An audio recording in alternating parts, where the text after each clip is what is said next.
JD. Ang kwentong ito ay hango sa totoong buhay. Mula ito sa isa nating kabayan na itago na lamang natin sa pangalang Arnulfo. Taong 1995, Leyte. Para sa isang bulag na si Arnulfo, imposible ang lahat. Kapag apektado ang paningin, may tuturing kang pinakawalang silbi sa mundo. Nakakagalaw ka nga, pero mali-mali naman. Maraming nababasag kapag nasasagi. Hindi mautusan dahil walang makita. At higit sa lahat, nababaliwala pa sa sariling pamilya. Tinatakwil. Madalas nasa tabi ng balon si Arnulfo. Yung balon na wala masyadong pumupunta. Gusto niya ang lugar dahil tahimik, payapa, walang humuhusga. Malayo ito sa tahanan, pero kahit papano kabisado na ang daanan papunta at pabalik. Paminsan pa nga, inaabutan na siya ng dilim sa lugar. Isang gabi, umulan ng araw na yon, kaya kinakailangan niyang sumilong. Nabasa pa rin siya dahil limitado lamang ang masisilungan sa lugar. Dumagdag pa ang madulas sa daanan. Ilang beses siyang nadapa. Nagtamo ng sugat at galos. Sa halip tulungan pagdating ng tahanan, sermon pa ang natanggap. Ang amang lasing, walang awa siyang binugbog. At dahil bulag, walang magawa kundi tiisin ang bawat latay sa katawan. Nang mismong gabing yun, gumapang paalis ng tahanan si Arnulfo. Bumalik sa balon kung saan payapa, tahimik at tanggap siya. Nanginginig siyang nakasandal sa puno. Iniinda pa ang tinamong bugbog. Idagdag na rin ang lalamunang uhaw at sikmurang kumakalam. Sa sitwasyon niya, hindi maiwasang hilingin na lamang ang kamatayan. Subalit sadyang maparaan ang pagkakataon. Sa kabila ng kalupitan, nabiyayaan pa rin ng mabuti. Nagulat na lang si Arnulfo nang makaramdam ng init. Naririnig niya ang tunog ng tuyong dahon at siklaban ng apoy. Ilang sandali pa nakaamoy ng inihaw na manok. Dali-daling kinapa ang paligid. Tinanggap ang nag-abot ng makakain na tubig. Isang buong manok at inumin na nakasilid sa bao. Walang sinayang na oras si Arnulfo. Sinunggaban ng pagkain at hinayaan ang sariling mabusog. Nang matapos, kinausap ang nagmamay-ari ng presensya sa tapat. Kanina pa ito napapansin, pero dahil abala sa pagkain ngayon pa lamang kinausap. Isa akong bulag kaya hindi kita makikita. Kung sino ka man, maraming salamat sa pagkain at inumin. Arnulfo ang pangalan ko. Kayo ho. Katahimikan ang sinagot sa kanya. Gayunpaman, matyagang nag-antay si Arnulfo dahil alam niyang may tao sa paligid. Hindi naglaon kusa itong nagsalita. Hindi lang masyadong maintindihan ng boses. Tawagin mo ko sa pangalang Ikan. Yun ang tawag sa akin ng mga kauri ko. Mainam na bulag ka. Dahil kapag normal, matatakot ka sa akin. Bakit naman ako matatakot sa inyo ang buti mong tao? Pinakain, pinainom mo ko. Likas sa akin ang pagbibigay, lalo na sa nangangailangan. Teka, bakit puro pasa at sugat ka? Meron bang nag-alipusta sa'yo? Wala lang ho to. Madalas kasi ang daanan kaya ilang ulit ako natumba. Gumulong pa nga eh. Hindi mo kailangan magsinungaling. Tayo lang naman ang nandito eh. O sige, ako na ang sasagot sa tanong ko. Binugbog ka ng ama mong lasingkero. Sinermo na ng ina na wala namang pakialam sa'yo. Pinagtawanan ka pa ng mga kapatid mo. Nagulat si Arnulfo nang marinig ito. Kinapa ang paligid. pero hindi magilap ang kinaroroonan ng kausap. Hindi ko kilala ang boses mo, kaya sigurado kong hindi pa tayo nagkakakilala. Paano mo nalaman ng lahat ng yan? Dumaan ka ba sa amin kanina habang ginagawa yan ng pamilya ko? Hindi. Nandito lang ako sa balon. Inaantay ang pagbabalik mo. Bago mangyari ang lahat ng yon, nakita ko na ang hinaharap. Arnulfo, bakit ka ba nagtitiis sa pamilyang ayaw naman sa'yo? Bakit hindi mo sila iwanan? Pwede kang magsimula bilang malakas. Malayo sa nakagisnan mong pagkatao. Ho? Ano bang sinasabi mo? Isang tanong, isang sagot. Oo o hindi. Kapag bibigyan ka ng pagkakataong magbagong buhay, tatanggapin mo ba? Biglang kinabahan si Arnulfo sa tanong. Gayunpaman, kailangan niyang sumagot ayon sa napag-usapan. Kung sa bagong buhay na yan makakakita ako. Oo. Kung sa bagong buhay na yan, mahal ako ng pamilya ko. Oo. Kung sa bagong buhay na yan, tanggap ako ng mga tao, syempre oo. Walang pag-aalinlangan na tatanggapin ko kapag merong nag-alok ng ganyan. Narinig ng binata ang tawa ni Ikan. Ilang sandali pa, may nakalatag na malambot na tela sa kamay. Dinama niya ito, pero normal na tela ang dating. Gamitin mong piring ang bagay na yan. Magkakatotoo ang bagong buhay na sinasabi mo. Ha? Magkakatotoo. Niloloko mo ba ako? Tambay ka siguro dun sa kanto. Wala ka magawa kaya kung ano-ano yung sinasabi. Hoy! Hoy! Ikan! Nandiyan ka ba ba?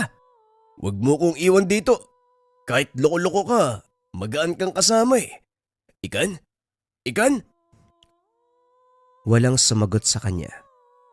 Mahabang katahimikan ang lumipas. Nang sumagi sa isip ni Arnulfo ang hawak na tela, bumalik sa alaala ang sinabi ni Ikan. Paulit-ulit itong umaalingaw sa tenga hanggang sa naglakas ng loob na gamitin. Dahan-dahang umangat ang mga kamay para itali ito bilang piring. Hinayaan sa ganong posisyon hanggang sa unti-unting nakaramdam ng pagbabago. Unang napansin ay ang kusang paghilom ng sugat. Kinapa niya ang sarili, maging ang makapal na pasa ay nawala. Sinundan ng payapang pakiramdam. Kasunod ay pagdaloy ng kakaibang lakas sa katawan. Panghuli, ang gumulat sa kanya, isang kurap. Nakakakita na siya. Sa pagkabigla natumba sa kinalalagyan, tinignan ng paligid. Kahit gabi na malinaw na aaninag ang bagay-bagay, kahit ang nasa malayo ay klarong-klaro. Kinapa ni Arnulfo ang mga mata. Kinusot-kusot, pero hindi siya nananaginip. Dahan-dahang tumayo at nagsimulang maglakad. Hindi na kumakapa. Dire-diretso ang hakbang. Kahit nakatapal sa mga mata ang piring, malinaw niyang nakikita ang lugar. Sa tuwa ay napatalon at napasigaw. Tumahimik din nang mapagtanto ang kinalalagyang gubat. Hindi tinanggal ang piring. Dali-dali ito hanggang sa makarating sa tahanan, kaso natigilan ng maalala ang trato ng pamilya. Subalit nagulat siya sa pagbaliktad ng sitwasyon. Unang lumapit ay ang ama na nag-aalala. Arnulfo, saan ka ba pumunta? Anong oras na ngayon ka lang umuwi? Ano nangyari? Bakit ang dumi mo? Tess, maghanap ka nga ng pampaligo. Wika namang Teryo. Eh Diyos ko, ano bang nangyari sa'yo? Ang dumi ng damit mo. Umabot pa sa buhok. Halika, maligo ka. Ang mga kapatid niya, nagmamadali sa pagganda ng hapunan at damit bisan. Hindi nakaimik si Arnulfo sa nangyayari. Pero sa unang pagkakataon, nakaramdam siya ng pagmamahal mula sa mga ito. Habang nakababad ang sarili sa tubig, hindi maiwasang maiyak ng patago. Paulit-ulit na humihiling na sana'y hindi magbago ang kasalukuyang kaganapan. Sa puntong ito lumitaw si Ikan.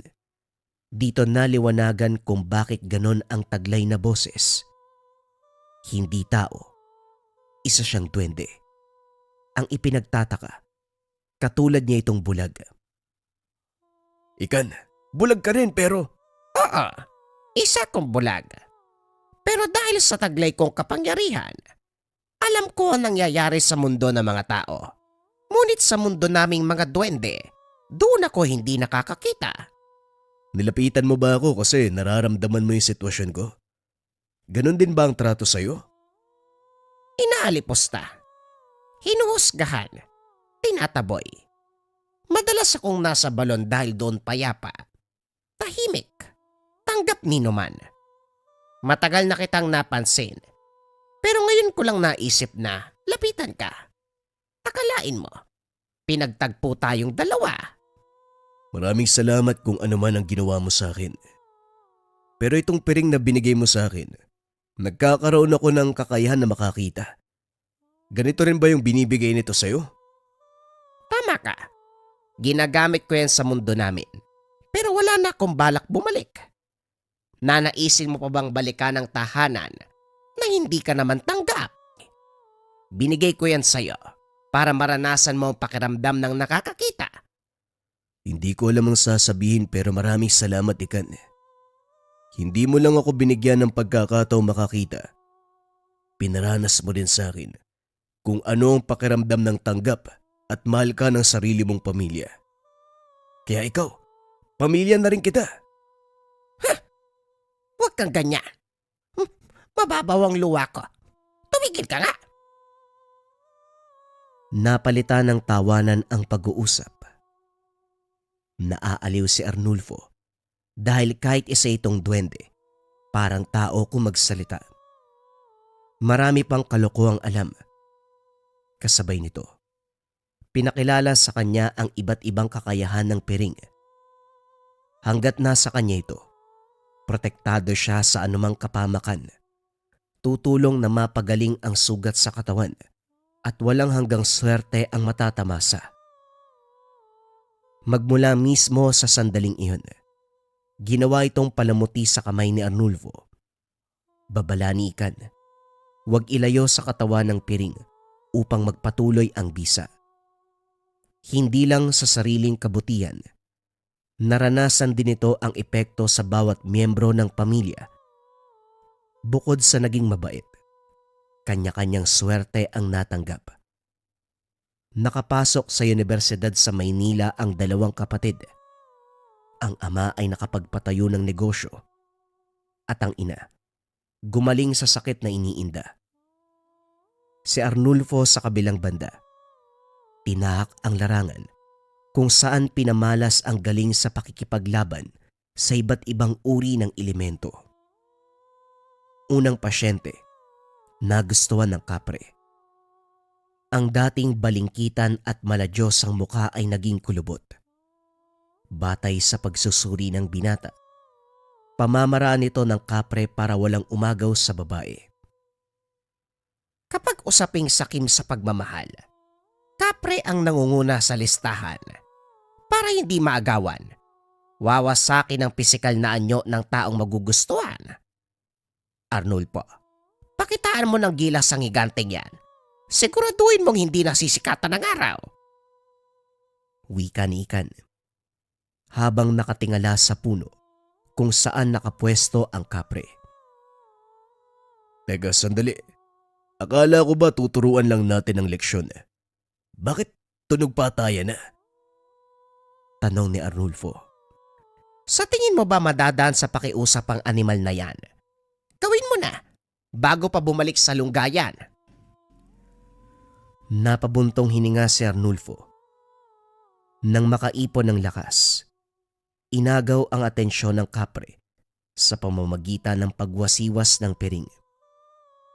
Kunotno itong tumitig hanggang sa napagtanto ang pakay ng binata Tatakas na sana nang mapigilan ni Ikan. Ginamitan ng kapangyarihan para maisara ang lagusan. Nagpapalipas lang ako ng oras. Pero nanggugulo kayo. Ano ba ang kailangan nyo? Wika ng nilalang. Huwag mo nang ipagkaila. Alam mo ang sadya namin. Ibalik mo sa dati ang pisikal na anyo ng babae. Hindi mo kailangan sirain ang katawan niya dahil wala kang karapatan. Hindi dahil nagustuhan mo, pwede mo nang gawin ang anuman. Siguro, alam mo na kung ano mangyayari kung hindi ka tutupad sa usapan. Nagwala ang kapre. Hinampas nito ang mga puno. Umayos din ng naglaon. Napilitan na kalasin ang sumpa sa babae sa takot na ang buhay ay magwakas kapag magpapataw ng gante si Arnulfo. Dinagdagan ni Ika ng banta kung kaya't napapayag din ito. Dahil sa tagumpay, umusad na sa kasunod na pasyente. Natipuan ng engkantada ang matandang halos ugod-ugod. Kamot ulo ang binata habang sinusuri ito. Grabe, meron na nga kayong tungkod tatay. Nabibighani pa rin ang engkantada. Ayos, may asim ka patay. Ang matanda na kinikilalang babaero ngumisi pa sabay kindat nang marinig ang sinabi ng binata. Napailing na lamang dahil parang papatol pa sa elemento. Sa pakiusap ng mga anak na gumaling ito sa karamdaman, hindi na kasi pinapatulog. Pinuntahan ni Arnulfo at Ikan ang kinaroroonan ng engkantada. Hindi mapigilang matawa ng binata dahil ang elemento ay walang pinagkaiba sa biktima. Matanda na rin. Nagmukhang balat ng kahoy ang muka. May mga buhok pang daig ang baging ng balete. Hindi alam ni Arnulfo kung ipagpapatuloy ba ang pakikipagkasundo sa engkantada. Sa tuwing sasambitin ang pangalan ng biktima, tuwang-tuwa pa ito habang kinakausap siya. Itong matandang engkantada, tuwag-tuwa kapag naririnig ang pangalan ng gusto niya. Nakikiusap ako sa iyo, kaibigan. Baka pwedeng pabayaan mo na lang si tatay. Sa kondisyon niya, hindi niya na kayang makipagsabayan sa iyo. Hindi rin naman kayo pwede magsama dahil tao siya. At ikaw, hindi ka normal eh. Kaso nga lang kahit anong sabihin, paulit-ulit lang na tumatawa ang engkantada. Nang marinig sa ingay nito, walang pasabing sinakal gamit ang piring. Nang bumagsak, si Ika nang nagsagawa ng orasyon para kalasin ang sumpang pinataw sa biktima. Nang masiguradong wala ng koneksyon, nilisan nila ang lugar. Ang sumunod na inasikaso ay normal na kondisyon. Naintindihan ni Arnulfo na sa kabila ng pagkakaroon ng ospital at klinika sa bayan, tumatakbo pa rin sa ganitong klase ng pagamutan dahil walang perang panggastos. Sa tanggapan niya, hindi kailangan ng pera para magamot. Bagay na nagustuhan ng mga dukhang lapitin ng sakit at kamalasan ng mga elemento. Mahaba ang pila, terek pa ang araw. Nahimatay ang iilan dahil kahit sabihing sumilong muna, nagtitiis na magbilad sa takot na masingitan. Ginawa na lamang ng paraan ni Ikan para kahit papano hindi direktang maapektuhan ng mga pasyente sa tindi ng sikat ng araw. Kaso nga lang, siya ang sumasalo ng pinsalang nararamdaman. Bilisan mo ang pagsusuri, Arnulfo. Kahit tampasin mo ng piring sa muka, gagaling naman ang mga yan. Maba ang pila sa labas. Ako matutusta, hindi ang nakapila. Sinasalo ko ang sakit. Kagad humingi ng tawad ang binata ng masulyapan ng elemento. Tagaktak ang pawis. Namumula sa tindi ng init. Parang hindi na ito lalong maghirap. Sinunod ang sinabi. 3 beses na inaampas ng piring ang parte na may nararamdaman. Nagtataka ang mga ito dahil yun lang ang ginawa. Gayunpaman, napapagaling pa rin ang lahat ng iniinda. Matapos ang mahabang araw, nakapagpahinga na ang dalawa. Ngayong nakikilala ka na sa larangang ito, anong plano mo? Isa lang naman ang plano ko. Suklian ang biyayang binigay mo sa akin. Ang kaso hindi ko alam kung paano eh. Kung mahihilingin ka, sabihin mo sa akin. Sandaling natigilan si Ikan bago ito nakapagsalita. Ang totoo, kailangan ko ang tulong mo para makalaya ako sa mundo namin. Hindi ko magagawa dahil isang kalapastanganan ang kumalaban sa kauri. Pero kung sa iba magmumula, katulad mo na tao, may tuturing tong digmaan. Kumbaga, tipikal na labanan ng albularyo at tuwende. Walang problema. Anong kailangan kong gawin? Kalabanin mo ang aking ama. Kapag matalo mo siya, makakalaya ako at mananatili sa mundo ng mga tao. Nag-aalangan si Arnulfo. Buo ang tiwala niya kay Ikan, pero ibang usapin ang hinihiling nito. Hindi kaagad nakapagpasya ang binata, kaya nagpatuloy muna sila sa gamutan. Tinangay ng tikbalang ang paslit na nadaanan. Swerteng nakita ng ina na bukas ang ikatlong mata, kung kaya't natukoy kagad ang salarin. Dito nahirapan dahil piling oras at araw lamang nakikita ang lungga ng tikbalang. Ilang araw nag-intay bago muling nagpakita ang nilalang. Sa pagkakataong ito nakilala si Ikan. Nandito na pala sa lupa ang duwendeng bulag. Nakipagkaibigan sa isa pang bulag. Dapat nga kayong magsama. Pareho kayong walang makita. Ay! Kabayong hindi pantay ang ngipin. Huwag mong ibayin ang usapan. Ibalik mo ang bata ngayon din kung ayaw mong ako mismo ang pumatay sa'yo. Ay, duwendeng pangit. Huwag mo akong pagtaasan ng boses. Hindi man pantay ang ngipin ko, pero tanggap ako ng aking angkan. Ikaw hindi. Pilit kang pinagtatabuyan. Mawalang galang na kaibigang tikbalang. Hindi kami naparito para makipag-asaran sa'yo. Makikiusap sana kami. Baka pwedeng ibalik mo na ang bata. Ilang araw na nag-aantay ang mga magulang niya. Anong pakialam ko? Kasalanan ko bang humarang siya sa daanan? At isa pa, hindi ko siya tinangay. Kusa siyang sumama sa akin. Tinangay man o kusang sumama, nakikiusap ako. Hindi siya nararapat sa mundo mo. Dahil dito siya nabibilang. Huwag na nating pabaan ang usapan. Ibalik mo na bago pa magsara ang lagusan. Unti-unting natauhan ng tikbalang. Sa loob lamang ng maikling panahon nagbubukas ang lagusan. Nagdagdag na ng banta si Arnulfo. Tuluyang isasara ng binata ang lagusan at hindi na siya makakapunta sa mundo ng mga tao. Kaya naman dali-daling kumilos ang tikbalang. Binalik ang paslit. Tulalang natagpuan sa likuran ng puno. Hinayaan na rin na makatawid ang tikbalang. Sa pag-uwi nila, isang duwende pa ang humarang. Nakilala kaagad dahil ito ang ama ni Ikan. Masama ang tingin nito sa binata, lalo na nang makita ang piring. Pumagit na si Ikan. Sinabihan si Arnulfo na tumabi muna. Nag-usap ang mag-ama. Hindi man maunawaan ng binata ang pinag-uusapan. Sigurado siyang galit ito sa isa't isa batay sa reaksyon. Ilang sandali pa. Napapitlag. Nagbatuhan na ng kakayahan. Dali-dali siyang tumabi bago matamaan. Kaso sa lagay ni Ikan, siguradong matatalo siya ng ama. Ilang beses itong tinamaan. Ilang ulit tumilapon.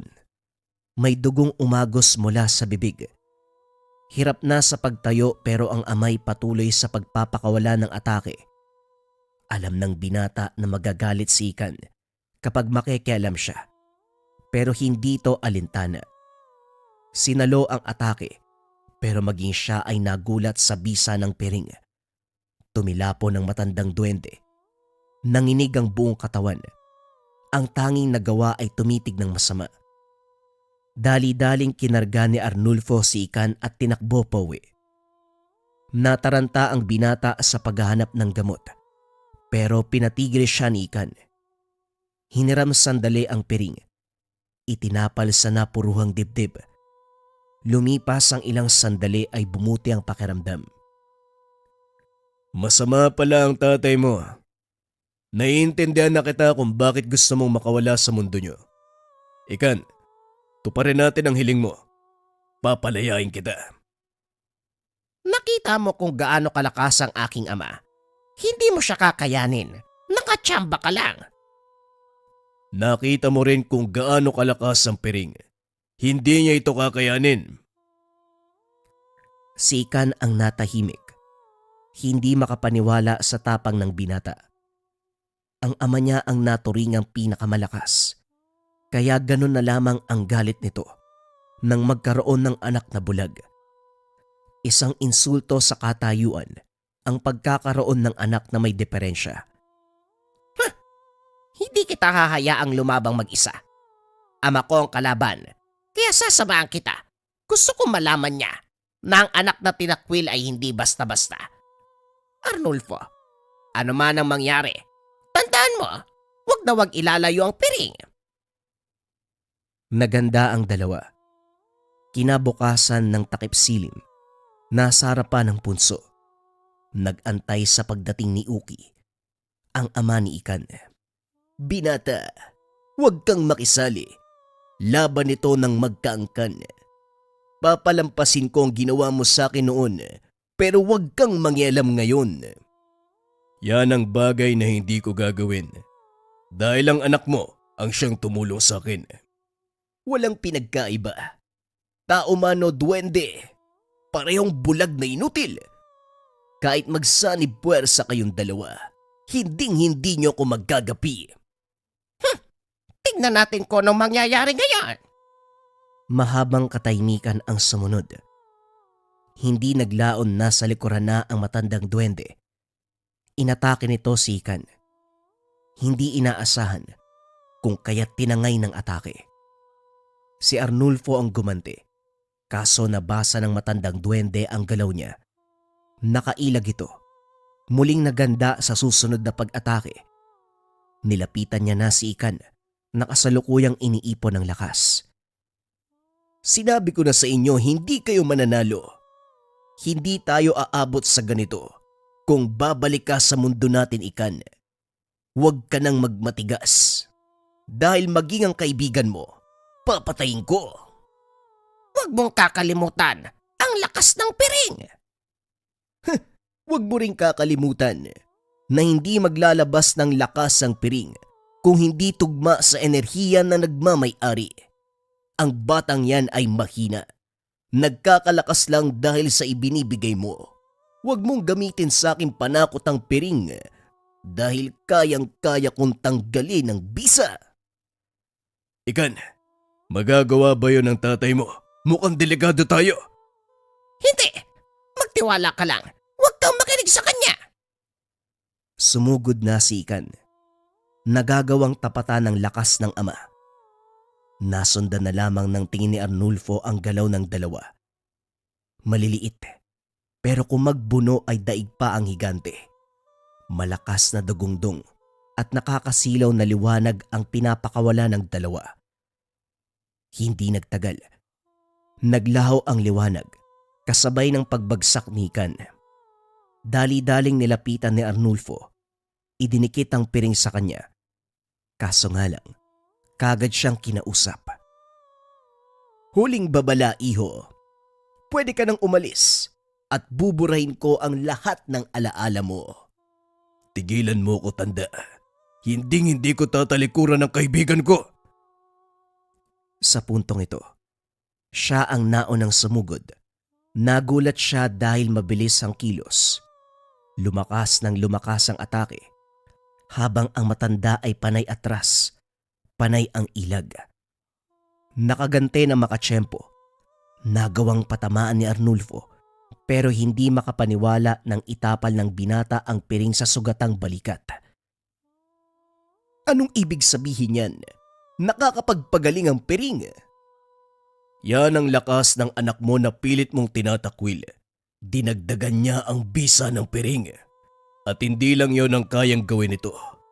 Ito rin ang tatapos sa buhay mo, tandang uki!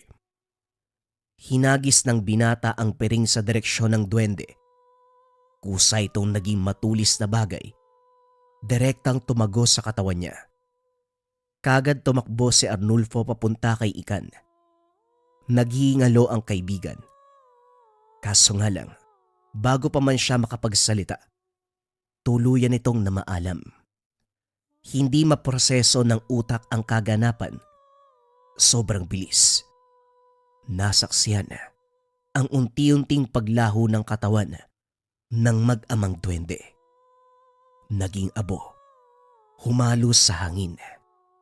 Hanggang sa ilang sandali pa ang lumipas, naiwan siya mag-isa sa lugar. Hindi napansin kung gaano katagal sa sitwasyon na yun. Nakaluhod, nakatulala.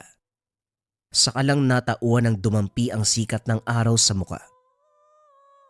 Sa puntong ito, naguguluhan si Arnulfo kung totoo ba ang pangyayari o isang panaginip.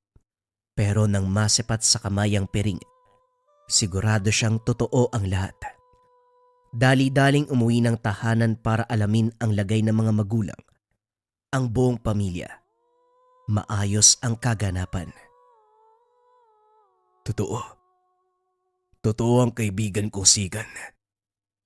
Pero sa isang iglap, bigla na lang siyang nawala. Matapos ng kaganapan, tumigil na siya sa tungkulin.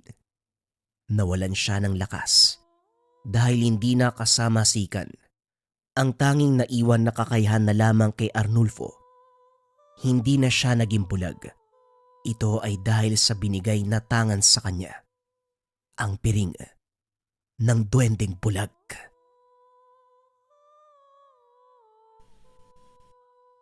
Ang kwentong ito ay hango sa totoong buhay. Mula ito sa isa nating kabayan na itago na lang natin sa pangalang Inday. Taong 1985. Probinsya ng Mindoro. Nasa kalagitnaan ng pagpupulong ang buong barangay upang pag-usapan ang insidenteng nangyayari. Ilang beses nang nakakita ang mga tanod ng pagsusunog sa iba't ibang bahagi ng sitio. Ang nakakabahala pa, ang masamang amoy.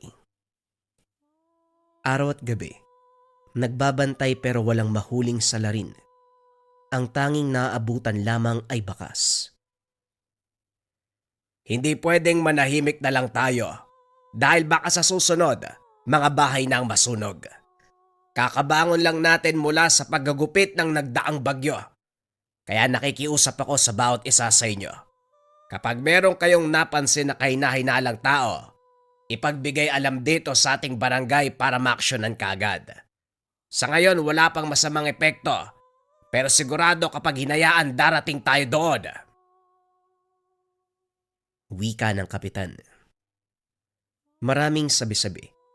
Gawa ito ng mga kabataang tambay. Subalit ayon naman sa nakakatanda, may kinalaman ito sa nagaganap na pagsalakay ng mga aswang.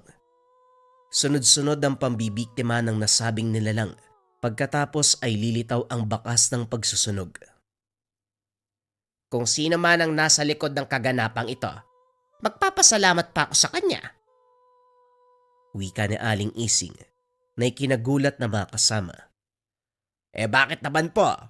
Sa katunayan dapat nating isumpa dahil delikado ang ginagawa niya. Isa itong banta sa buhay ng karamihan. May rason po ba kayo para masabing papasalamatan pa? Isipin niyo, sa tuwing may aswang na nambibiktima sa lugar natin, pagkatapos yan makakakita tayo ng pagsusunog. Hindi ba sumagi sa inyo na katawan ng aswang ang sinusunog niya? Natahimik ang lahat. Nagkatinginan ng mapagtanto ang sinasabi ng ale, pero wala ni isa ang nakumbinse. Isingan kabihin ma, Sinasabayan lang ng tao niya ng problema sa aswang. Paano naman masusunog ang katawan? Ang hirap kalabanin ng nilalang. Kung totoo man ang naisip ba, sino ang matapang nagagawa nan? Tanong ni Aling Pina. Malay natin kung nasa tabi-tabi lang ang taong yon. Pero kung sino man siya, magpapasalamat talaga ako. At kapitan, huwag mong isipin sa susunod mga bahay natin na masusunog dahil hindi yan na mangyayari. Kasi kung oo, dapat noon pa. Ang tanong ito, ang taong nagsusunog, malamang bangkay ng aswang ang sinisindihan. Nagkatinginan ang mga kasama. Baka sa muka na hindi naniniwala sa sinabi nito. Hindi na rin siya nagtagal. Nagpaalam na pagkatapos. Nakangiting binaybay ang daan pauwi. Pagdating ng tahanan sinalubong ng anak. Alam niyang tatalakan siya kung kaya't lumabas pero sinundan pa rin. Nandito na ang magaling kong nanay. Ano po yung sinabi niyo dun sa pagpupulong?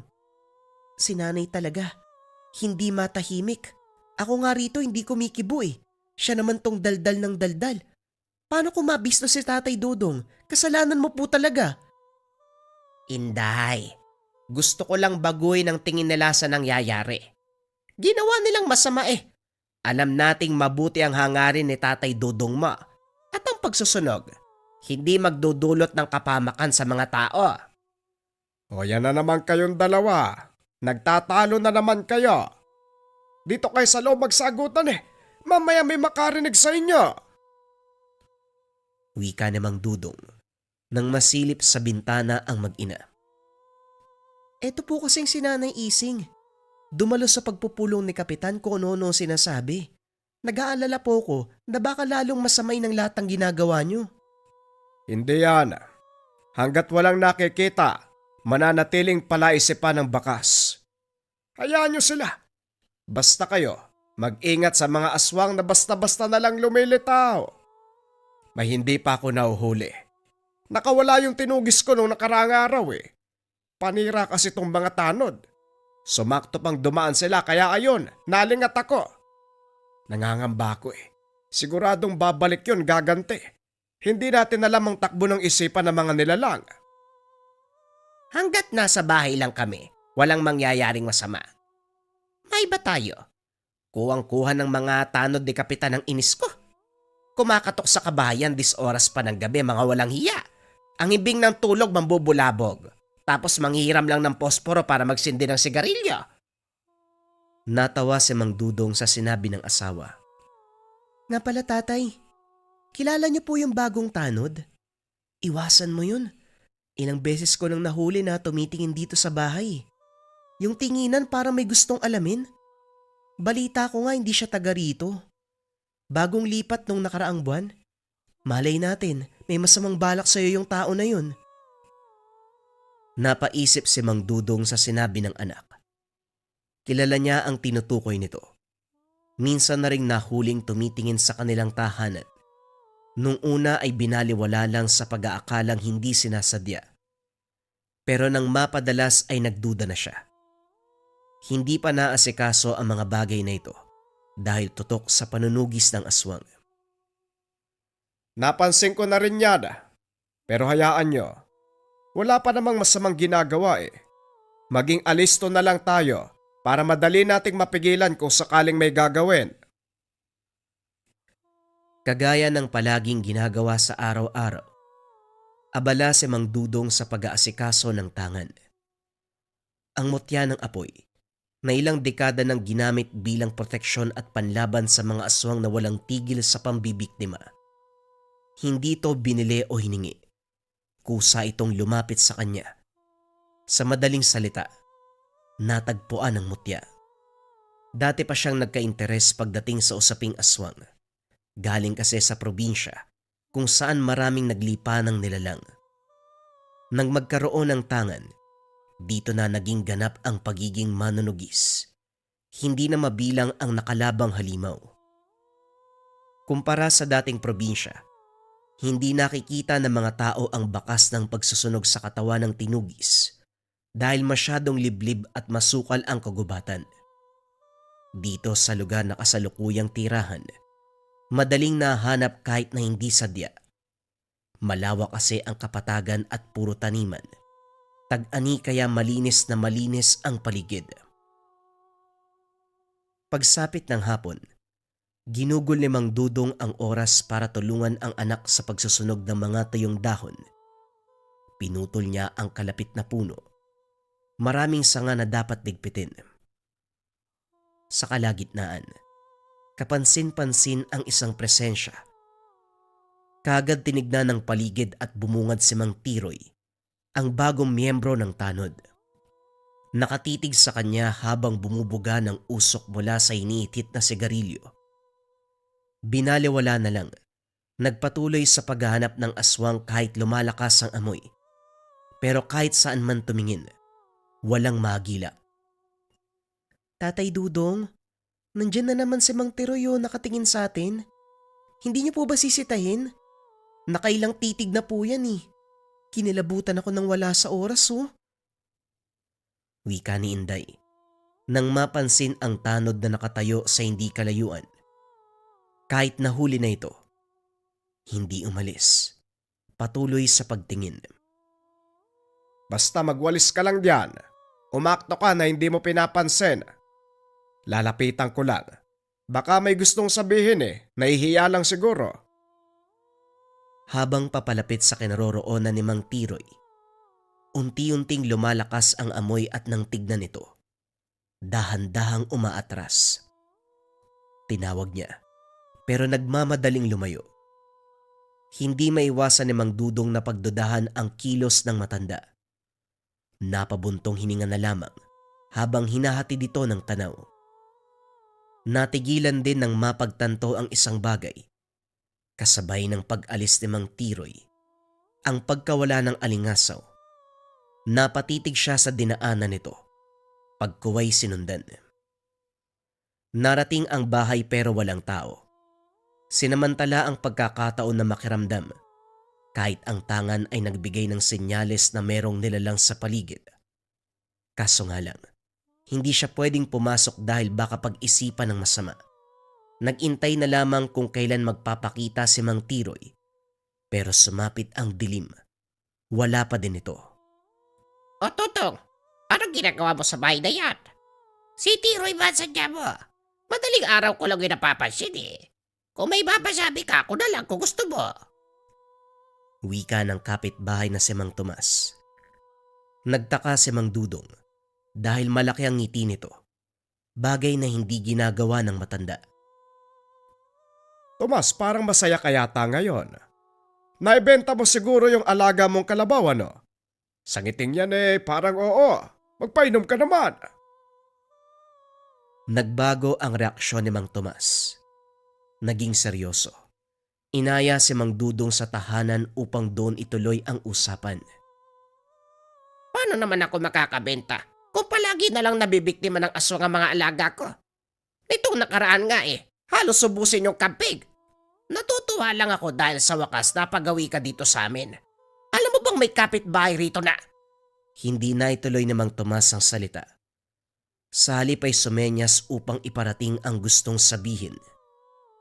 Nakuha ito ni Mang Dudong. Hindi lang makapaniwala nang nalaman kung sino ang tinutukoy. Matagal ko na gustong sabihin sa'yo kaso nag-aalangan ako Alam mo na, kakaiba ang kakayahan ng nilalang. Kaya nitong malaman kung sino nagsalita laban sa kanya. Nag-iingat lang, ayoko pang sumakabilang buhay. Sigurado ka ba, Tomas, na siya talaga? Mahirap magparatang lalo na sa usaping yan. Kilala mo ko, hindi ko galing magsabi ng mga bagay na walang matibay na batayan. Marami sa mga alaga ko na biktima. Maniwala ka o hindi. Ilang beses ko siyang nakita. Magkapit-bahay kami kaya alam ko. Napabuntong hininga si Mang Dudong. Sa puntong ito naging malinaw ang napansin kanina. Pagkatapos ng usapan ay nagpaalam na. Pagkalabas ay muling sinilip ang tahanan ni Mang Tiroy. Walang tao, walang ilaw, pero malakas ang pakiramdam na nasa loob lamang ito. Upang hindi mahalata ang pagmamasid, nagkunwaring may hinahanap. Nilampasan ang bahay at saka dumiretso pag-uwi. Pagdating ng tahanan, nagulat siya nang makita ang mag-ina na parehong may bitbit na patalim. Saka lamang pinagbuksan ng pintuan nang magsalita siya. Ikaw pala yan, Dudong. Mabuti naman nandito ka na. Saan ka ba nagpunta? Nagpunta ako sa kabilang sityo eh. Natagalan kasi nag-usap kami ni Tomas. Ano bang nangyari? Parang susugod kayo sa lagay na yan ah. Ibalik nyo nga yung itak, masugatan pa kayo niyan eh. Paano ba naman, tatay? May umaaligid na aswang kanina. Nakakapagtaka nga kasi lumapit talaga dito sa bahay, parang gustong pumasok. Kung nandito ka lang, tay, siguradong patay na yun eh. Dali-daling sinuri ni Mang Dudong ang paligid. Kaso nga lang wala na ang nilalang. Hindi naman siguro kayo sinaktan ano? Anong klaseng aswang ba yon? Paliwanag nyo nga. Malaki siya, tatay eh. Kahubog ng taong lalaki. Ang pangit ng muka, mabaho, basta. Akala nga namin ni nanay madadali kami. Mabuti hindi. Parang napadaang lasing lang. Hindi sinasadyang makasagi, parang ganun. Nagkaroon ng ideya si Mang Dudong kung sino ang nilalang. Akma ang pagpapaliwanag sa halimaw na nakalaban noong nakaraang buwan. Ito ang nakatakas nang mapadaan ang mga tanod sa gawi kung saan sila naglalaban. Ang hula niya, binalikan siya. Pero ang nakakapagtaka, paanong nalaman ng tahanan? Napabuntong hininga na lamang si Mang Dudong. Sa mga sumunod na sandali, tulog na ang kanyang mag-ina, subalit siya ay gising na gising sa takot na baka muling lumitaw ang aswang. Tahimik lamang na nagkakape sa sala habang pinapanood ang madilim na paligid sa nakabukas sa bintana. Hindi nagtagal dumaan ang mga tanod. Tinawag siya nang makita ng kapitan. Magandang gabi po, Kapitan. Mukhang marami kayo ngayon kumpara sa mga nagdaang gabi. Abay oo, yung mga tambay kasi naisipang tumulong kaya pinasama ko na sa paglilibot. Mas maganda nga sana kung sasama ka rin eh. Lahat na nakikisa eh, ikaw na lang yata ang hindi. Ay pasensya na ho kayo, Kapitan. Puro babae kasi ang kasama ko sa bahay eh. Ayokong iwanan, baka may mangyaring masama. Naglipa na pa naman ang mga aswang sa panahon ngayon. Baka sa ibang bagay na lang ako, Kapitan. Huwag lang sa ganyan, pasensya na ho talaga. Naiintindihan ko naman, o siya sige. Lalakad na kami para maglibot sa buong barangay. Tumango lamang si Mang Dudong. Tinitigan ang papalayong grupo. Tangkang babalik na sana ng tahanan.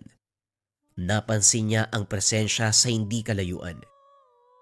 Naging alerto ang tanga na sinusundan ng pag-alingasaw.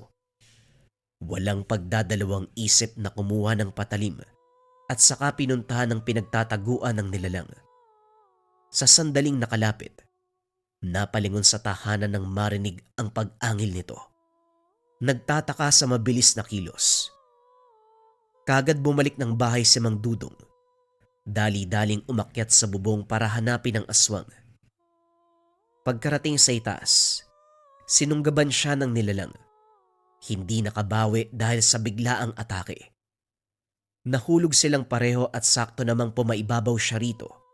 Walang pagdadalawang isip na tinaga. Mabilis nakailag hanggang sa nakawala. Tumayo ito sa unahan. Masama ang titig sa kanya. Ayos ka rin ano? Natuntun mo ang bahay ko. Nagkataon nga ba? O talagang alam mo dahil sa malapit ka lang nakatira? Umangil lamang ang nilalang. Pagkatapos ay muling sumugod. Naging alerto si Mang Dudong dahil mabilis ang kilos nito. Nasundan ang bawat galaw niya at madaling nakakaiwas. Ilang beses siyang nawala ng balanse dahil sa taglay nitong lakas. Nang makabawi, si Mang Dudong naman ang umatake pero sa pagkakataong ito, walang tumama sa ilang beses na pagtaga. Lahat na ilaga ng halimaw, narinig pa niya ang pag-angil nito. Halatang pinagandaan mo ang pagkikita natin ano? Kung dati madali kitang napapatamaan, ngayon mahirap pa. Pero sige, tignan natin kung hanggang saan ang kaya mo. Lumapit ka, sige! Kagad sumugod ang aswang. Sa sobrang bilis ng kilos, nahirapan siyang umiwas sa mga atake. Umatras na lamang habang iniinda ang lakas. Hinayaan niya muna hanggang sa mabigyan ng pagkakataon. Sa puntong ito, hindi nakatakas ang nilalang nang bumao ng patalim sa dibdib. Sunod-sunod na tinaga. Kalaunan ay binawian ng buhay. Dali-dali itong hinila ni Mang Dudong patungo sa likod ng tahanan nang marinig ang ingay ng mga tanod. Naitago ito bago pa makita. Nakangiti niyang binate ang mga kakilala pero kinabahan ng mag-usisa ang ilan. 10 oras na ng gabi, nasa labas ka ba, Dudong? Balak mo bang umalis? Tanong nito. Ang iba ay inilawan ang paligid. Saan naman ako pupunta sa ganitong oras? Lumabas lang ako. Hindi kasi makatulog kaya nagmasid na ako sa lugar. Baka sakaling makatulong sa pagbabantay. Ano ba? O siya, hindi na kami magtatagal. Maglilibot pa kami doon banda, oh. Sa kabila naman. Mag-ingat ka dyan, ha? Kung sakaling may mapansin ka, huwag ka mag-aatubiling magsabi sa amin. Nakahinga ng maluwag si Mang Dudong. Abot langit ang pagiging kabado nang tangkain ng isang tanod na sumilip sa likod. Mabuti na lamang hindi nakita ang tinakbang bangkay. Pagkatapos, dali-dali siyang nagsuot ng may tatakip sa muka. Hinila ang katawan ng aswang. Sa dulo ng taniman na isipang sunugin, sinigurado niyang walang ibang makakakita sa gagawin. Dali-dali naghukay. Marahang inangat ni Mang Dudong ang kamay. Kasabay nito lumiwanag ang palad. Unti-unting natutupok ang katawan ng nilalang. May kung anong puwersang lumalabas sa kanyang palad na naglilikha ng apoy upang masunog ang katawan ng aswang. Kinabukasan, hindi na nagulat nang muling kumalat ang usapan tungkol sa natagpo ang bakas ng pagsusunog. Tahimik na nakikinig si Mang Dudong. Hindi nakaligtas sa kanyang paningin si Mang Tiroy, nakaupo sa bandang unahan. May kalayuan pero malinaw na nakikitang nakatitig sa kanya. Sinusundan din ng pagiging alerto ng tangan. Hindi siya nagpalata. Nagkunwaring nakikipag-usap sa mga tanod pero nakabantay ito sa sulok ng mga mata. Ilang sandali pa dumating si Mang Tomas at tuluyang naagaw ang atensyon. Nandito ka lang pala. Dumaan ako sa inyo kanina. Umalis na naman si Tiroy kagabi. Napasit ko madaling araw nakabalik. May bitbit na sako. May tumutulo pang dugo. Balita ko may dinaling kambing sa kabilang lungsod. Alaga ng kakilala ko. Wika ni Mang Tomas. Tumitingin pa sa paligid habang nagsasalita. May nakainkwentro ko kagabi. Baka yun yung aswang na dumali sa alaga ng kakilala mo. Hindi pare, pero bago nangyari yung pambibiktima, nakita ng kapitbahay. Isang tao dumaan. Pagdating sa una, nag-iba yung anyo. Tapos ilang sandali sumigaw yung mga hayop. Nang tignan, patay na. Hindi ko nababanggitin ang pangalan. Alam mo na kung sino yan. Napahugot ng hininga si Mang Dudong. Nang balikan ang tingin ng pwesto ni Mang Tiroy, wala na ito doon. Nagpatuloy ang kanilang usapan hanggang sa nagkayayaang umuwi. Sa tahanan, hindi maiwasan ni Mang Dudong na mag-isip ng mga bagay-bagay tungkol sa napapansin kay Mang Tiroy. Malakas ang kutob niya na tama ang lahat ng hinala, maging ang sinabi ni Mang Tomas. Muli siyang napabuntong hininga. Hindi inakalang magkakaroon ng kapitbahay na aswang. Sa katunayan magmula nang marinig na may bagong lipat, palagi nang nakakaramdam ng panganib. Pero wala sa isip ng Mang Tiroy na magmagaling. Hanggang sa biglang nagbigay ng senyales ang tangan. Dali-dali siyang naganda at saka pinakiramdaman ng paligid. Nang mapagtanto ang pinanggagalingan ng presensya, hindi nahirapang maghanap dahil bumungad kagad ang nilalang. Nang makita siya nito, sinubukan pang tumakbo. Kamunti ka ng maabutan pero laking gulat nang mawala. Ilang sandali pa narinig ang pag-angil sa likuran. Paglingon ay nasa bubong ng tahanan. Naisip ni Mang Dudong ang nangyari nung nakaraan. Ang huling nakalaban na halimaw ay ganito din ang galawan. Bumaba ka riyan.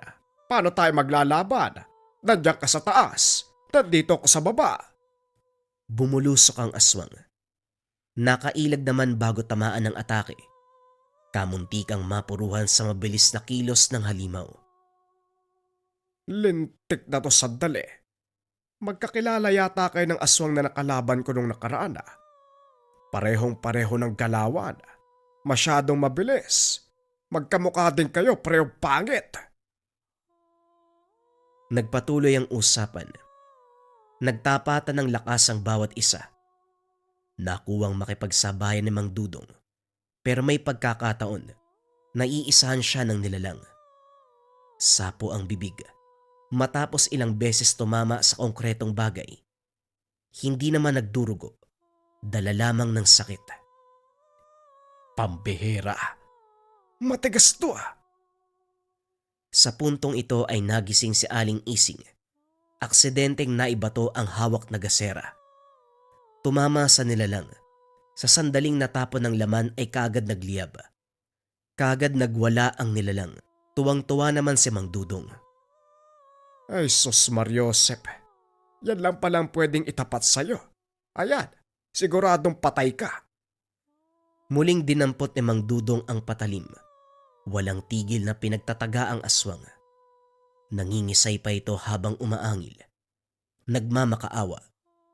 Kaso nga lang ilang sandali ay nalagutan ng hininga. Ikaw naman kung hindi pa ako nagising, walang makakalam sa nangyayari dito. Pwede mo namang patayin ka agad, pinaglalaruan mo pa. Wika ni Aling Ising. Dali-daling kumuha ng tubig para apolay ng apoy. Pero pinigilan siya ni Mang Dudong. Hindi na. Hayaan mo na ako ng bahala dyan.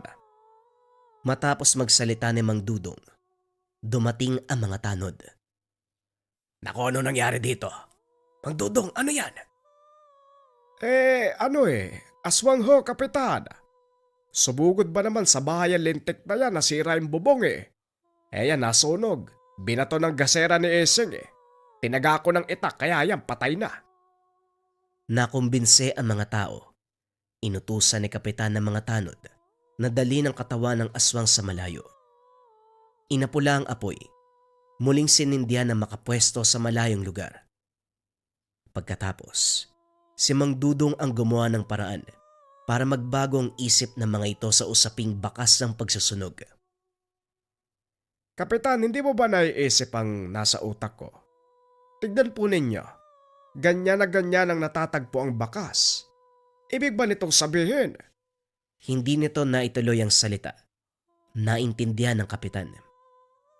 Natawa pa ito dahil hindi sumagi ang ganong bagay.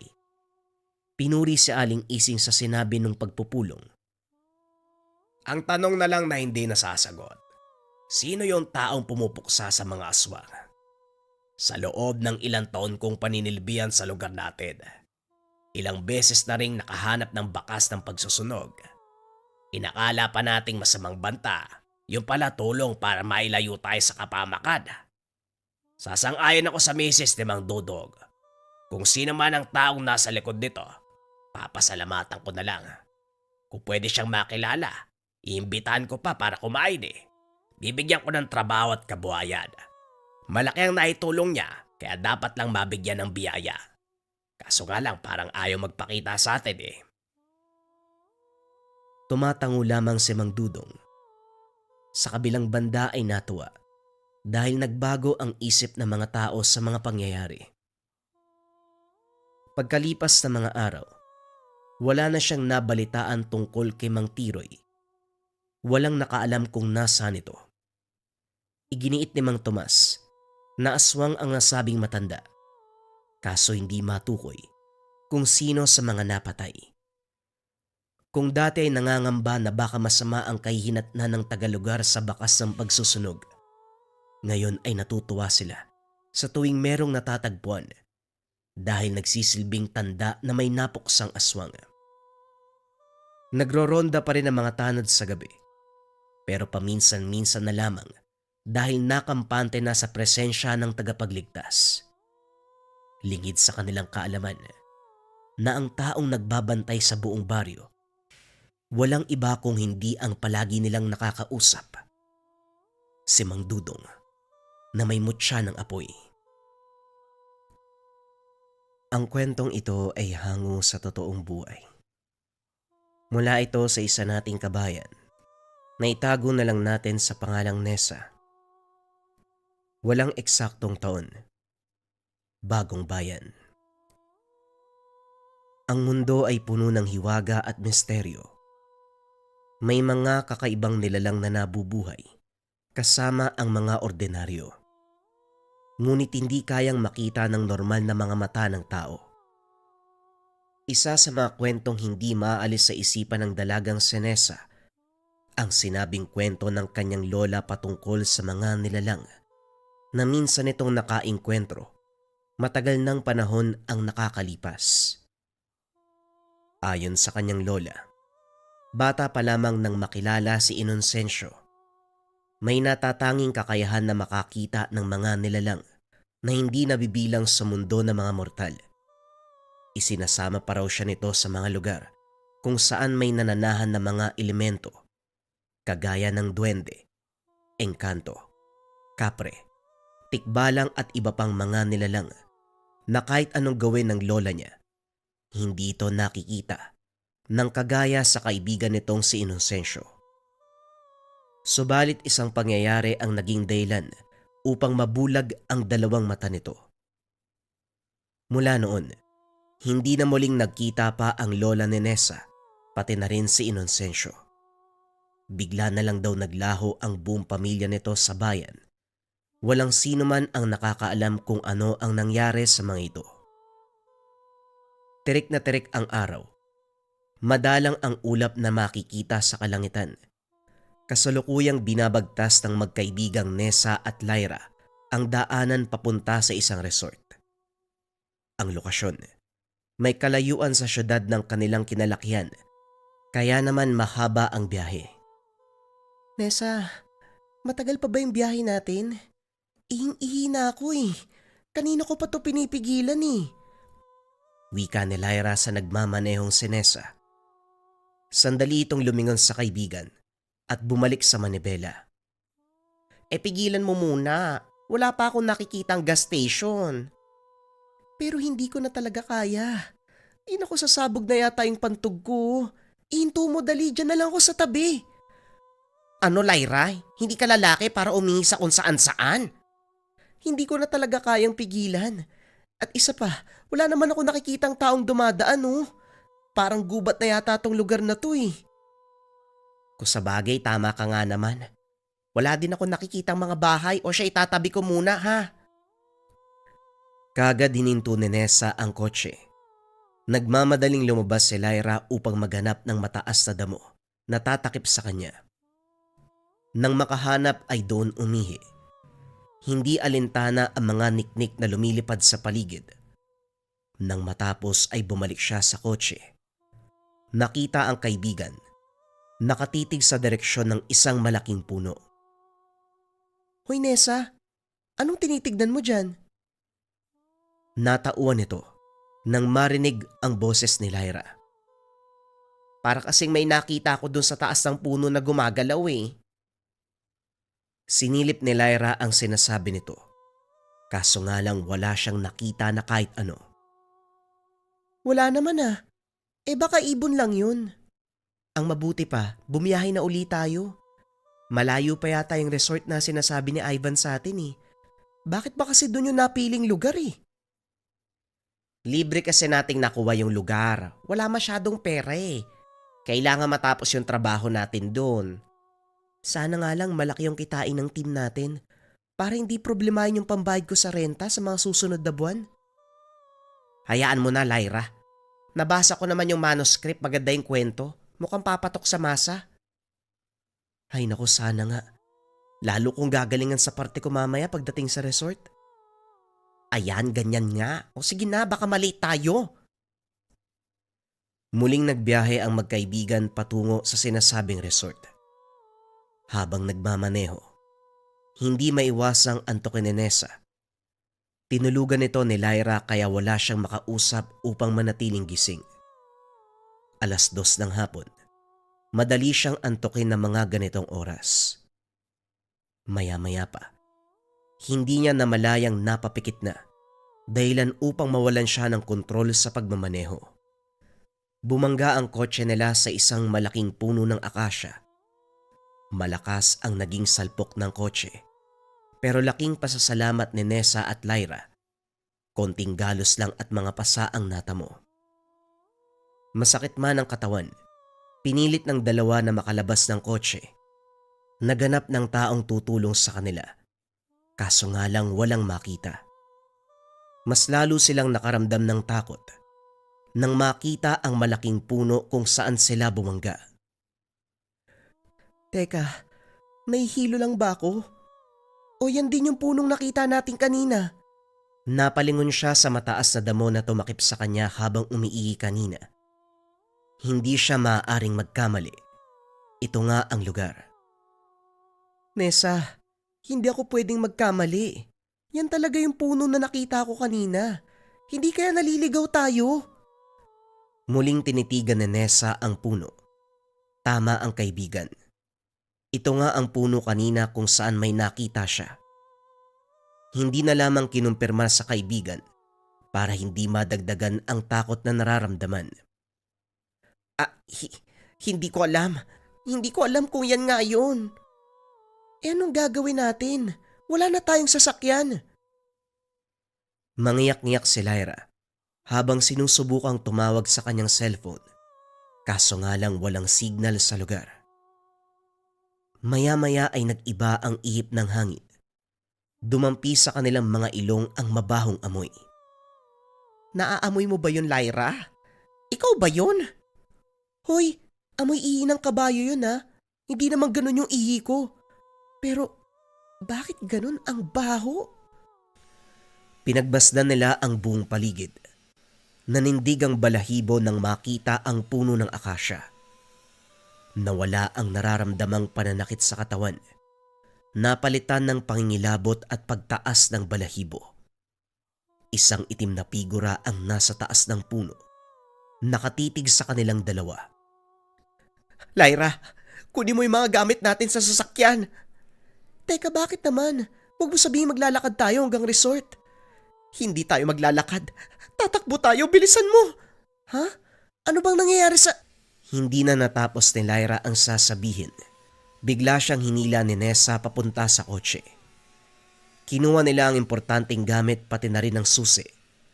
Nagpasya na lamang si Nessa na balikan ng kotse kapag nakahanap sila ng tulong. Batay sa nakita ni Nessa, hindi nagugustuhin pang magtagal sa lugar. Lalo silang mapapahamak kung doon pa mag-aantay ng tulong. Bilisan mo na. Dapat makalayo tayo sa lugar na to. Ano ba, Nessa? Ano ba nangyayari sa'yo? May nakita ako eh. Hindi tayo pwede doon. Ano ba yung nakita mo? Tao ba? E di sana humingi tayo ng tulong. Baliw ka ba? Kung tao yung nakita ko, sa palagay mo tatakbo tayo palayo? Kung hindi tao, anong meron dun? Tikba lang yung nakita ko. Huwag ka na muna magreklamo, bilisan mo na! Sa halip na tumakbo ay tumigil sa kalagitnaan ng daan si Lyra at doon nagsimulang magubad ng mga suot na damit. Lyra, ano bang ginagawa mo? Ngayon ka pa talaga naghubad? Eh di ba ganun yung dapat gawin kapag naliligaw sa gubat? Ano ka ba, naghubad sila para baliktarin yung damit, hindi para tanggalin? Utang na loob, isuot mo yan, bilisan mo! Muling sinuot ni Lyra ang mga damit. Pero ramdam ni Nessa, maraming nagbabantay sa kanila doon sa lugar. Hindi lamang ang tikbalang. Tuluyan silang nakalayo. Bit-bit ang mga bag. Naganap sila ng tulong sa paligid. Pareho na silang pawisan. Ngunit hindi yon inintindi. Dahil 3:00 na ng hapon at kailangan nilang makarating sa resort bago kumagat ang dilim. Nang makaramdam ng pagod, napagkasunduan nila na magpahinga muna. Naupo ang mga ito sa putol na katawan ng isang puno. Habang nagpapahinga, napansin ni Lyra ang katabing puno ng makopa. Hitik ang puno sa bunga, kaya naman nagpa siya siyang kumuha upang kainin. Uy Lyra, huwag ka bastang pumitas ng hindi nagpapaalam. Baka magalit sa'yo yung may-ari niyan. Ha? Sino may-ari nito? Multo. Mga elemento. Nasa gitna tayo ng gubat. Hindi natin alam kung anong mga nilalang ang kasama natin dito. Ano ko ba naman, dalawa lang naman yung kukunin kong bunga, tig-isa tayo. Nagugutom na ako eh. Napalingon si Nessa sa kaibigan. Sa hindi inaasahang pangyayari, aksidente itong nadulas ng lumundag para abutin ng bunga. Sa kanyang pagbagsak, gumulong ito pababa ng lupa. Sa sobrang taranta ni Nessa ay sinundan niya ang kaibigan. Sa kasamaang palad ay nadulas din ito. Tuluyan silang bumulusok paibaba. Hindi makabangon si Nessa upang lapitan ang kaibigan na ngayon ay duguan dahil sa sugat sa kanang tagiliran. Kinapa niya ang sarili para tignan kung may mga sugat siya. Mabuti na lang, wala itong nakapang dugo o sugat. Kung gaano siya kapalad, kabaliktaran ng nangyari kay Lyra. Nagtamo ito ng mga galos at sugat sa iba't ibang parte ng katawan. Ang malala pa, nabalian ito ng braso. Aray ko, gusto ko nang umuwi. Ayoko na dito. Wika ni Lyra. Kagad siyang tinulungan ni Nessa. Hayaan mo, makakalabas tayo tito. Makakaalis tayo, kumalma ka lang. Iginala ni Nessa ang tingin sa paligid.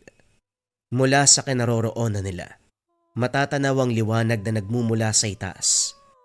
Pinunasan ni Nessa ang luha at sinubukang tumayo para maghanap ng paraan. Isinandal sa isang puno ang nangihinang si Lyra. Kaso nga lang kasabay ng lahat ng ito. Isang pares ng pulang mata ang naaninag ni Nessa, hindi kalayuan sa kanilang pwesto. Tila ba kanina pa ito nagmamanman sa kanilang ginagawa. Tumindig ang balahibo sa katawan ng dalaga. Muling naamoy ang masangsang na aroma. Lyra, huwag kang maingay ha. Nandito na naman yung tikbalang eh.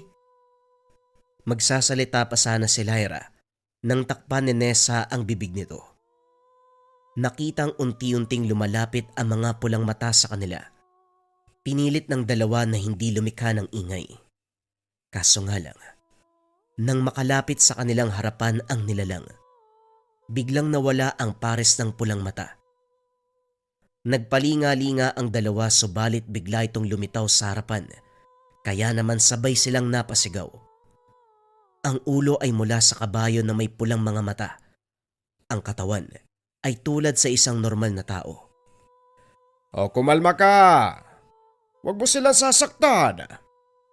Laking gulat ng dalawa nang makarinig ng boses ng matanda.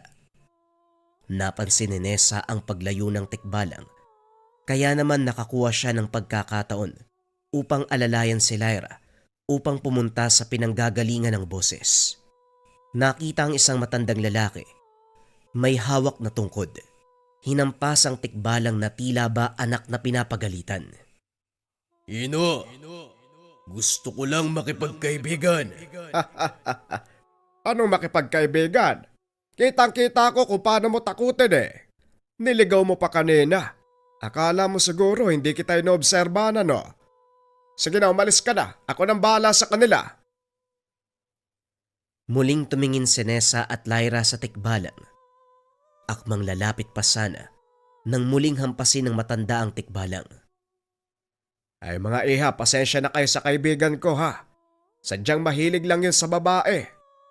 O nga pala, nakalimutan ko magpakilala sa inyo. Ako nga pala si Ino. Pwede niyo akong tawaging Mang Ino o Lolo Ino. Hindi makaimik si Lyra dahil sa mga nasasaksiyan. Kaya naman kahit nangangatog pa rin ang mga tuhod dahil sa takot, naglakas ng loob si Nessa na mangingi ng tulong sa matandang lalaki na sa harapan. Maraming salamat po sa tulong niyo, Lolo Ino. Kung hindi po kayo dumating, baka kung ano yung ginawa sa amin nun eh. Hindi na po namin alam kung saan pupunta. May sugat po yung kaibigan ko eh. Baka pwede niyo po kaming matulungan para makalabas po sa lugar na to, parang awa niyo na. Pinagmasdan ng matanda ang magkaibigan. Kapwa nangihina ang mga ito. Mukhang pagod na pagod dahil sa mga nangyari sa kanila. Napailing na lang si Ino sa kalagayan ng dalawa. O siya, sige. Tutulungan ko kayong makalabas sa lugar na ito. Pero bago yon, gamutin muna natin ang mga sugat ng kaibigan mo. Natuwa ang magkaibigan sa sinabi ng matanda. Inutos ni Ino na maupo sila sa ugat ng malaking puno upang makita nito ang mga sugat ni Lyra.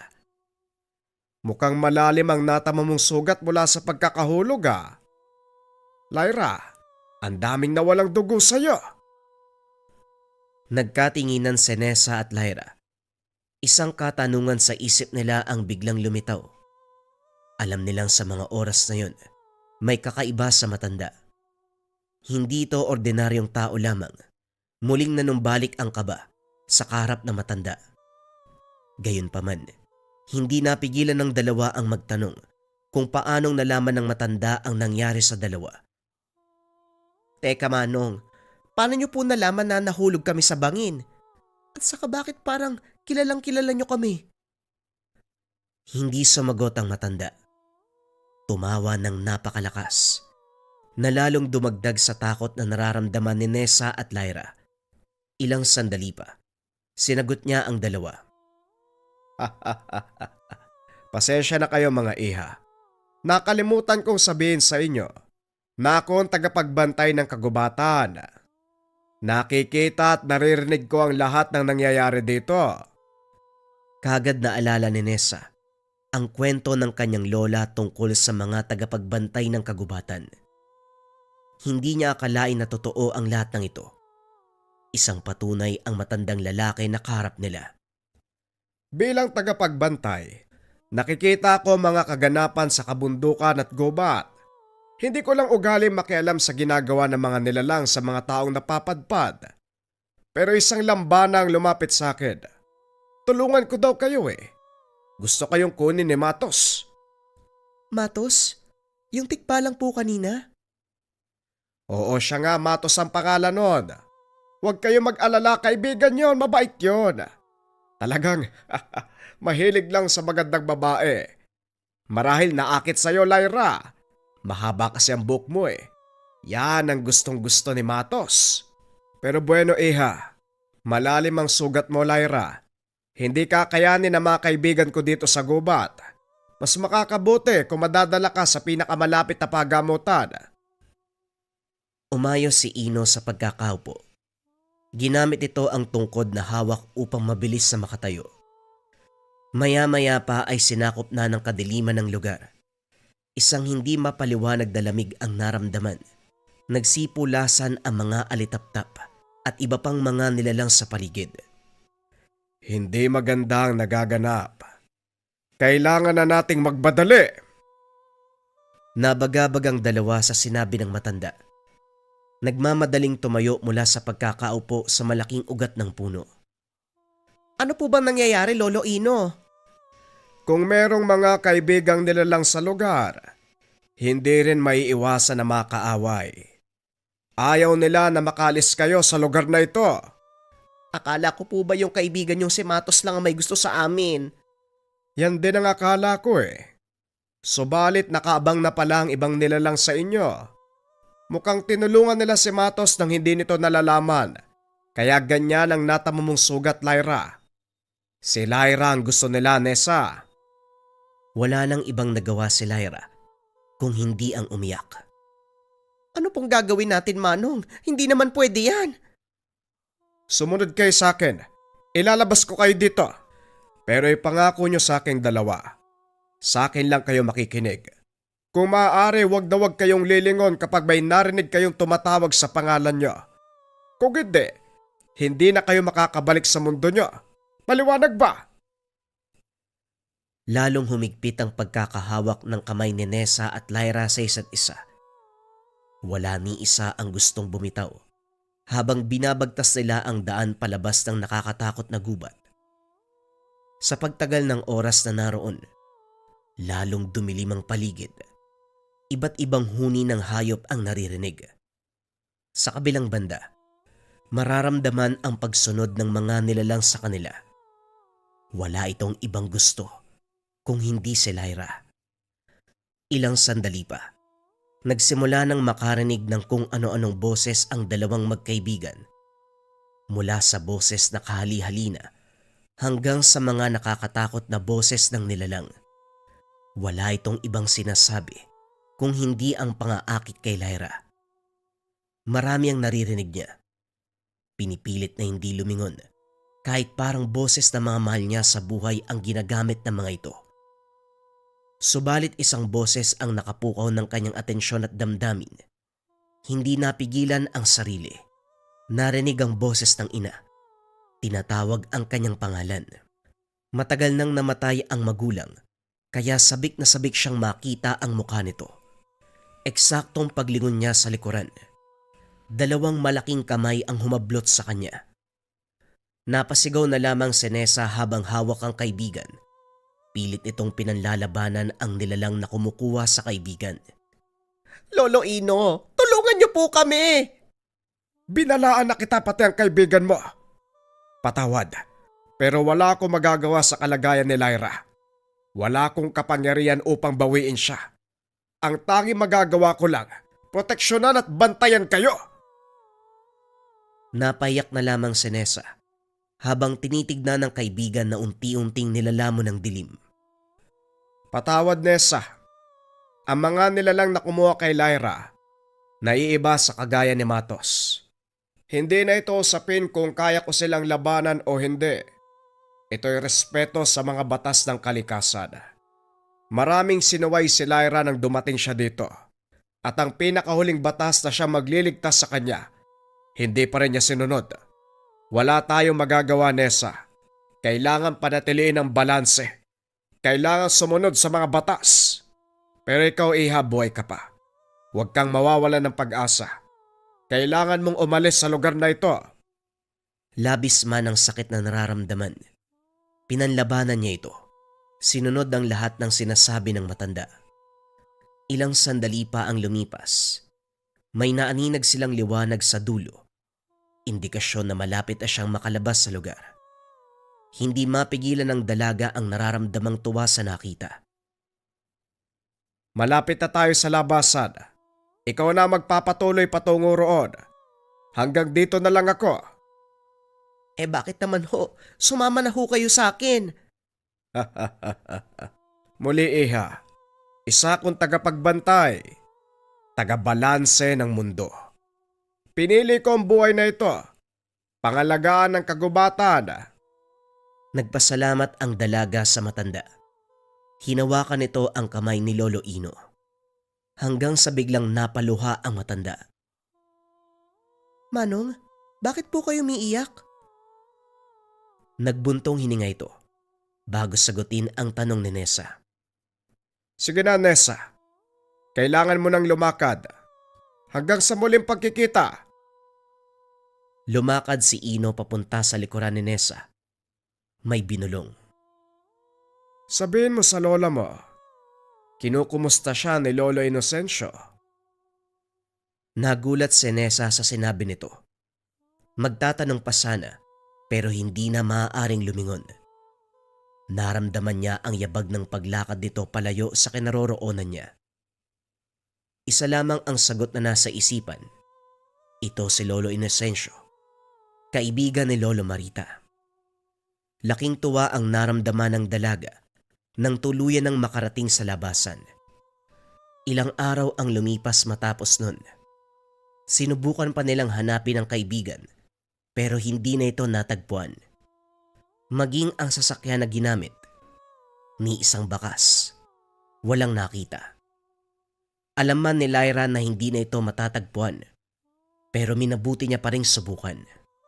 Nanalangin na lamang ito na sana kung nasaan man ang kaibigan, sinasamahan siya ni Lolo Inocencio sa kabilang dimensyon.